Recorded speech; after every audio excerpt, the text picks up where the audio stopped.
It's December 25th here in Seoul. I'm Yoon, bringing you live coverage on Christmas Day. A handful of religious and cultural events are happening as we speak in light of Christmas. Designated as a public holiday, many can enjoy a list of festivities in the capital at this time of the year. An annual Christmas Mass celebrating the birth of Jesus Christ is happening at the country's biggest cathedral in central Seoul, Myeongdong. Churches are holding back-to-back worship ceremonies as well. Officials are expecting to see more people come and be out on the streets, whether that is to celebrate Christmas for religious purposes or to enjoy the holidays. On Sunday alone, Christmas Eve, the Myeongdong area, known as the epitome of Christmas with its extravagant lights and media art, attracted a whopping 96,000 visitors. President Yoon wished all Koreans a joyful Christmas, pledging to work harder with the government to enhance people's livelihoods. Taking to social media on Christmas Eve, the South Korean leader said that Christmas is full of the love of Jesus Christ, who humbled himself from the state of being God to the lowest place on earth to bear people's sins.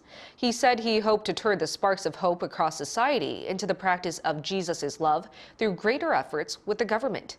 Yoon attended a Christmas Mass held in Seoul and met with members of the congregation, praying for happiness for their families, according to his office.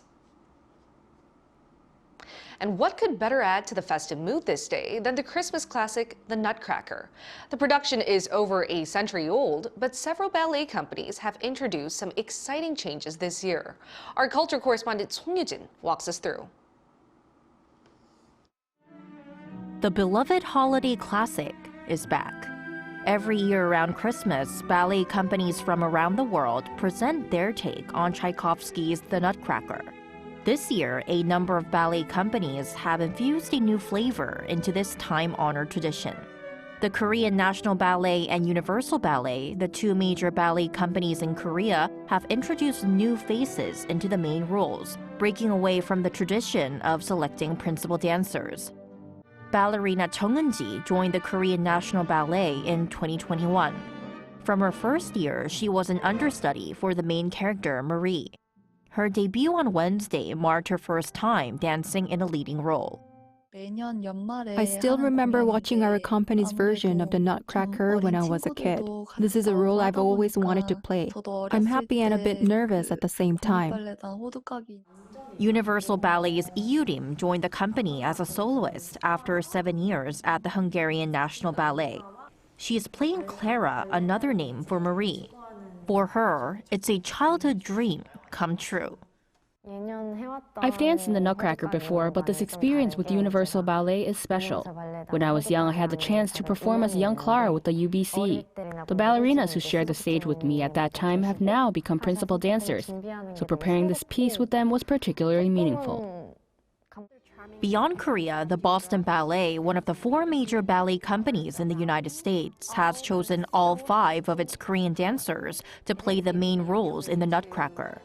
Among them is Han So-hae, the Boston Ballet's first Korean principal dancer, who's been with the company since 2012. I'm the oldest among the Korean dancers, and I feel both nervous and excited when I see them perform. My sincere wish is for my younger colleagues to dance happily and healthily for a long time because they're so talented.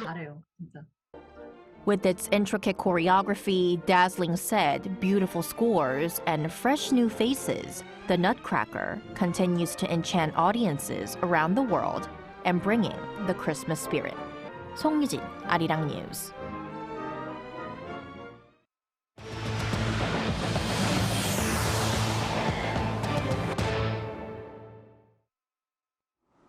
Ukraine celebrated Christmas on December 25th for the first time this year. The country further distanced itself from Russian tradition by no longer celebrating Christmas on January 7th, as does the Russian Orthodox Church. Instead, it shifted to the Western calendar, also known as the Gregorian calendar, in an attempt to, quote, abandon the Russian heritage. In a Christmas message on Sunday, Ukrainian President Volodymyr Zelensky thanked his soldiers for spending Christmas on the war front and said, in the end, darkness will lose. Meanwhile, Russian forces fired 71 shells on Sunday in southern Ukraine's Kherson region, killing 4 people. There's one place in the world where the expected year-end season's magic is nowhere to be found. That's in Bethlehem, which normally bustles this time of the year with tourists eager to see the biblical birthplace of Jesus Christ. But this year, the city looks like a ghost town. No festive lights or a Christmas tree is to be found decorating Manger Square due to the ongoing Israel-Hamas war. Even on Sunday, a day before Christmas, Israel's military said it had hit about 200 targets in the Gaza Strip over the past 24 hours. Prime Minister Benjamin Netanyahu showed no plans of slowing the war against Hamas, despite calls from humanitarian groups for a ceasefire. So far, more than 20,000 Gazans have been killed throughout the 11-week-old war, which is the highest toll for any other Arab conflict with Israel in more than 40 years. And here in Korea, for the first time in 8 years, we're enjoying a white Christmas. We may even see up to 10 centimeters of snow pile up in the greater capital area, and temperatures have fallen to below zero. And authorities are asking people to be cautious when driving or walking outside, especially on slippery roads. For more on the weather in other parts of the world and here in Korea, let's take a look.